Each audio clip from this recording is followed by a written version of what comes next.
নমস্কাৰ পোনপ্ৰথমতে আমাৰ মিডিয়াৰ বন্ধু বান্ধৱীসকলক বহুত ধন্যবাদ কাৰণ এইটো এটা সঁচাই গৌৰৱৰ কথা অসম তথা উত্তৰ পূব ভাৰতৰ কাৰণে ডাঙৰ কথা যে আমাৰ মাৰোৱাৰী হস্পিটেল যি এখন নেকি চেৰিটেবল হস্পিটেল হয় আজি ফুল NABH এক্ৰেডিটেড হ'ল অৰ্থাৎ আমি এই চাপটো পালোঁ এই পৰিচয়টো পালোঁ যে আমাৰ হস্পিটেলত ভাৰতৰ যিকোনো উৎকৃষ্ট হস্পিটেলত যি ট্ৰিটমেণ্ট আমাৰ ইয়াতো একজেক্টলি সেম ট্ৰিটমেণ্ট পেচেণ্টে পাব আৰু পেচেণ্টে চকুমুজি আমাৰ ইয়াত আহিলে কোৱালিটি কেয়াৰ য'ত নেকি আমি ফ'কাছ অন পেচেণ্ট ছেফটি পেচেণ্টে অনুভৱ কৰিব পাৰিব আমাৰ ইয়াত ল'ব পাৰিব আপোনালোকে জানেই অলৰেডি মই ক'ব নালাগে যে আমাৰ হস্পিটেলত সকলো সেৱাই আছে general surgery medicine gynae paediatrics orthopaedics ENT physiotherapy dentistry গোটেইখিনি সুবিধা আছে লগতে ছুপাৰ স্পেচিয়েলিটি সেৱা আছে যেনেকৈ আমাৰ ICU আছে আৰু আমাৰ ICUত বহুতে নাজানে যে আমাৰ একমাত্ৰ প্ৰাইভেট হস্পিটেল য'ত নেকি পজিটিভ প্ৰেছাৰ নিগেটিভ প্ৰেছাৰৰ ফেচিলিটিও আছে তাৰমানে অৰ্থাৎ পেচেণ্টৰ ইনফেকশ্যন লৈ অহা পেচেণ্টৰ আমি ট্ৰিটমেণ্ট কৰিব পাৰোঁ আৰু যিসকল পেচেণ্টৰ ইমিউনিটি কম থাকে তেওঁলোকে হস্পিটেলৰ পৰা যাতে ইনফেকশ্যন নাপায় তেওঁলোকে আমাৰ ইয়াত কিন্তু ট্ৰিটমেণ্ট পাব পাৰে ৰোগীসকলৰ কাৰণে আগৰ দৰেতো সুবিধা আছে তাৰ উপৰি এক নম্বৰ কথা যিসকল আজিকালি সদায় পেপাৰত পায় ভুৱা ডাক্তৰ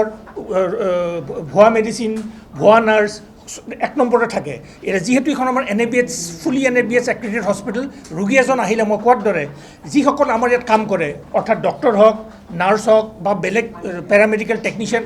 মানুহে হওক বা ফাৰ্মাচী মানুহখিনি হওক দে আৰ অল কোৱালিফাইড মানে তেওঁলোকে বনাফাইড চাৰ্টিফিকেট পোৱা মানুহ বনাফাইড কোৱালিফাইড মানুহ তেতিয়া ৰোগী বা ৰোগীৰ ঘৰৰ মানুহে গম পাব নাম্বাৰ 1 যে মোক কোৱালিফাইড মানুহে ট্ৰেইন মানুহে ট্ৰিট কৰি আছে কোৱাকে ট্ৰিট কৰা নাই নাম্বাৰ 1 2 নম্বৰত আপোনাৰ যিহেতু আমাৰ হস্পিটেল অলৰেডি এখন ড্ৰাগ ফাৰ্মাৰী আছে আৰু আজিকালি সদায় দেখা যায় ইণ্ডিয়াত নিউজ পেপাৰ মোৰ দেন 30 to 40% মেডিচিনছ যিসকল এভেইলেবল দে আৰ ফল্ছ মেডিচিন কাউণ্টাৰফিট মেডিচিনছ গতিকে দে কেন বি এচিয়ৰ্ড যে আমাৰ ইয়াত কোৱালিটি মেডিচিনটো তেওঁলোকে পাব প্লাছ আমাৰ লেবৰেটৰীটো অলৰেডি NABL এক্ৰেডিটেড লগতে NABH হ'ল ৰিচেণ্টলি গতিকে আমাৰ যি লেবৰেটৰী যিখিনি ৰিজাল্টছ হয় দে আৰ অলছ' কোৱালিটি টেষ্টেড গোটেইবোৰ কোৱালিটি টেষ্টেড গতিকে কোৱালিটি ৰিপৰ্ট পাব সেয়েহে যিসকল ৰোগী আমাৰ ইয়াত আহে বা ৰোগীৰ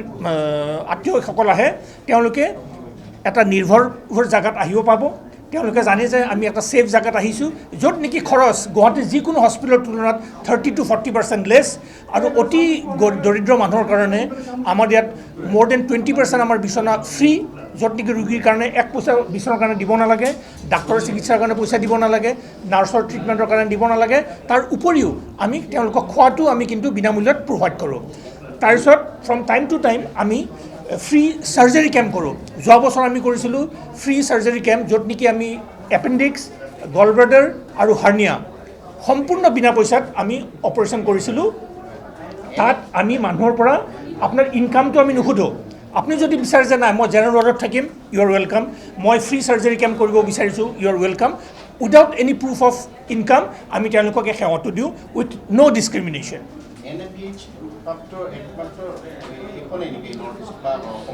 আমাৰ NABH ফুল NABH প্ৰাপ্ত আমাৰ উত্তৰ পূব তথা পূব ভাৰতত আমাৰখন first and only charitable hospital Marwari hospital আৰু গুৱাহাটীত কিন্তু আৰু 4খন হস্পিটেল আছে যি নেকি ফুল NABH হয় but they R all in the private sector